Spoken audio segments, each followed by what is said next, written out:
بسم اللہ الرحمن الرحیم۔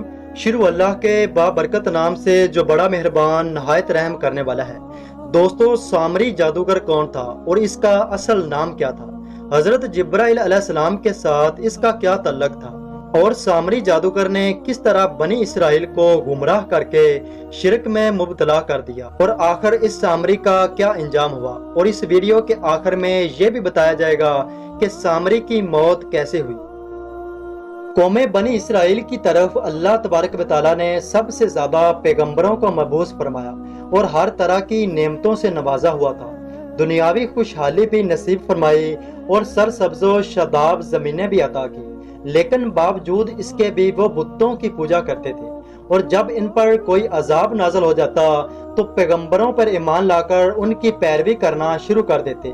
بعد میں جب ان سے عذاب ہٹا دیا جاتا تو وہ دوبارہ اسلام کے خلاف ہو جاتے اور بتوں کی پوجا کرنا شروع کر دیتے۔ دوستو، بنی اسرائیل کی قوم میں ایک سامری نامی جادوگر رہتا تھا۔ سامری کا اصل نام موسیٰ ابن ظفر تھا اور وہ اس سال پیدا ہوا تھا جس سال فرعون نے تمام بنی اسرائیل کے بچوں کو قتل کرنے کا فیصلہ کیا تھا۔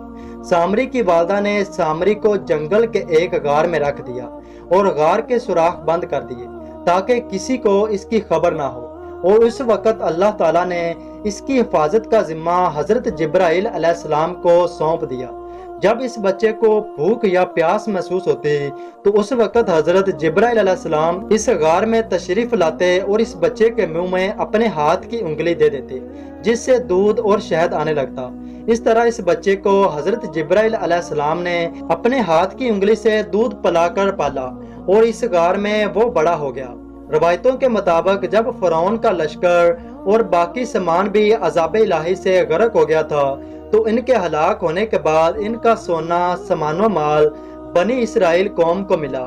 اس وقت حضرت موسیٰ علیہ السلام کو اللہ کی طرف سے یہ حکم ہو گیا تھا کہ حضرت موسیٰ علیہ السلام 30 راتوں کے لیے کوہ طور پر قیام کریں، ان کے بعد اسے توریت عطا کر دی جائے گی۔ لہذا اس وقت حضرت موسیٰ علیہ السلام نے اپنے بھائی ہارون علیہ السلام کو اپنا خلیفہ منتخب کیا اور بنی اسرائیل قوم کو اپنے بھائی کے سپرد کر کے خود کوہ طور پر تشریف لے گئے، اور وہاں آپ علیہ السلام نے اللہ تبارک و تعالیٰ کی عبادت کرنا شروع کر دی۔ 1 ماہ کے روزے بھی رکھے۔ اس موقع پر سامری نے بنی اسرائیل قوم کو بھٹکانا شروع کر دیا۔ جو بنی اسرائیل کے پاس زیور تھا، سامری نے تمام لوگوں کو کہا کہ سارا زیور میرے پاس لے آؤ۔ سامری کو ایک معزز شخص مانا جاتا تھا، لہذا تمام لوگوں نے سامری کے کہنے پر اپنا تمام زیور، سونا چاندی سب کچھ سامری کے حوالے کر دیا۔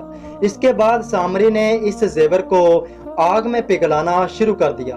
حضرت جبرائیل علیہ السلام جب بنی اسرائیل کی مدد کے لیے آئے تھے اور جس جگہ ان کے گھوڑے کے نشان لگے تھے، سامری جادوگر نے اس جگہ سے مٹی نکال لی۔ دوستو، اس مٹی سے بھی کچھ خاص برکتیں تھیں۔ سامری نے اس مٹی کو سونے چاندی کے زیور میں ملا دیا اور اپنا جادو کیا۔ دیکھتے ہی دیکھتے وہ زیور سے بچڑا بن گیا جو جسم والا تھا اور اس میں آواز بھی تھی، یعنی وہ آواز بھی دیتا تھا۔ اور پھر سامری جادوگر نے لوگوں سے کہا کہ موسیٰ علیہ السلام تورات لینے گئے ہیں اور وہ واپس نہیں آئیں گے۔ اس وقت حضرت موسیٰ علیہ السلام کو گئے ہوئے 1 ماہ سے زیادہ دن گزر رہے تھے۔ تو سامری نے کہا کہ جب تک ہمارے پاس تورات نہیں آ جاتی ہم کسی شریعت کے پابند نہیں ہیں، کیونکہ بت پرستی اس زمانے میں عام تھی اور بنی اسرائیل بت پرستوں کے درمیان میں ہی رہتے تھے۔ فرعون کے بہت سے لوگ بت پرستی کرتے تھے۔ دوستو، سامری نے ان لوگوں سے کہا کہ موسیٰ اپنے خدا کو تلاش کرنے کوہ طور پر گئے ہیں اور میرے جادو سے خدا خود ہمارے پاس آ گیا ہے۔ اس نے بچڑے کی طرف دیکھا اور کہا کہ بس یہی اب ہمارا خدا ہے اور ہم اپنی ہی مرضی کریں گے۔ سامری جادوگر کے جادو نے زور کیا تھا اور اس بچڑے سے آواز آتی تھی، اور بنی اسرائیل میں کچھ نیک بندے بھی تھے۔ انہوں نے تمام لوگوں کو منع کیا کہ یہ شرک ہے، شرک ہمیشہ حرام ہے اور حرام ہی رہے گا۔ لہذا بنی اسرائیل 2 گروہوں میں تقسیم ہو گیا، اور اللہ تبارک و تعالیٰ کے بندے دوسرے لوگوں سے کہتے کہ تم اللہ کو چھوڑ کر کسی اور کی عبادت نہ کرو، تم بھی منکر لوگوں میں شامل ہو جاؤ گے۔ تو اس وقت حضرت موسیٰ علیہ السلام کے بھائی ہارون علیہ السلام نے بھی ان کو روکا۔